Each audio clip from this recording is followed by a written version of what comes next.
The world has become a very complex and challenging place, much more complex than it was in 1989 when the ivory trade was banned.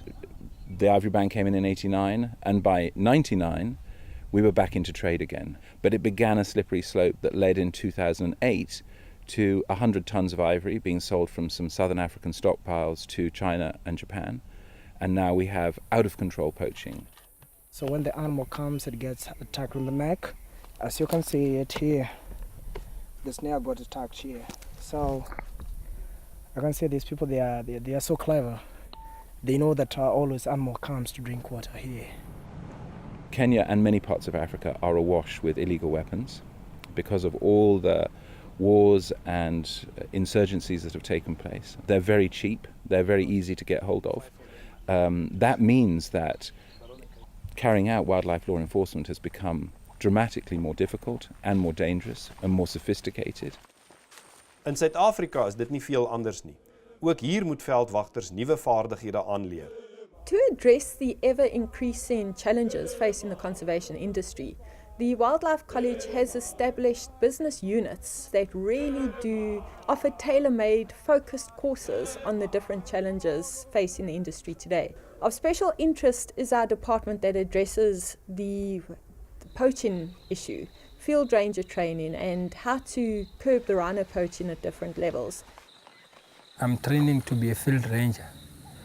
The nature needs us, we need the nature. Right, fall in! Back up. Attention! Yeah, it started when I was in high school, in fact, because I used to watch those Animal Planet channels and all that. So I started to have this passion about nature, and I love it, yeah. Move to the right and freeze. Right, turn! 1, 2, 3, 1! The field ranger in the field is the bulletproof jacket of the endangered species. That's a fact. If you don't have a field ranger out there that's protecting the species, you haven't got eyes and ears on the ground. So a field ranger, in the three roles that a field ranger has got, being a law enforcement officer, a communicator and an educator. First of all, the law enforcement role is so important because you can go anywhere in the world, there's a conservation law, and that law has to be applied. It's applied by field rangers, and those are the people that we have trained. And the project has grown from a basic field ranger training level to both the basic field ranger and now clandestine operations. It's not a recent phenomenon to train field rangers in a paramilitary way. You must remember that you have a group of people as a cohesive unit.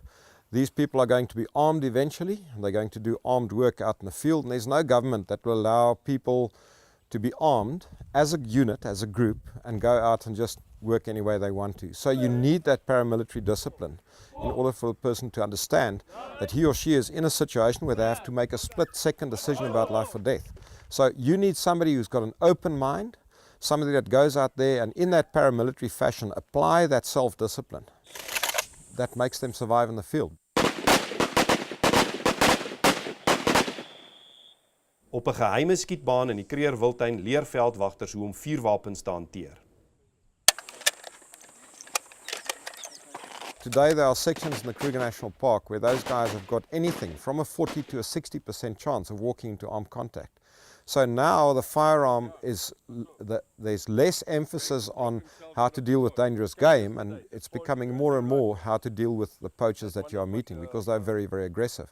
Once a poacher starts to carry things like hand grenades, handguns, light caliber rifles into conservation areas, they're not going to use a hand grenade to poach a rhino with. They're going to use a hand grenade to take out a small section of field rangers that are sleeping in the field.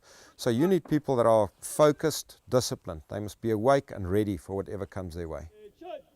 Die opleiding werk en die veldwagters is gemotiveerd. Maar volgens Will Travers is die nuus uit die noorde nie goed nie.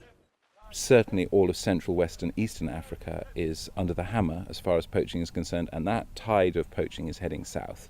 So those who sold the ivory in 2008 and made some money out of it had better be aware that this tide of poaching is coming their way, and they are not invincible or impregnable. Kutsie Zietsman vir Fokus.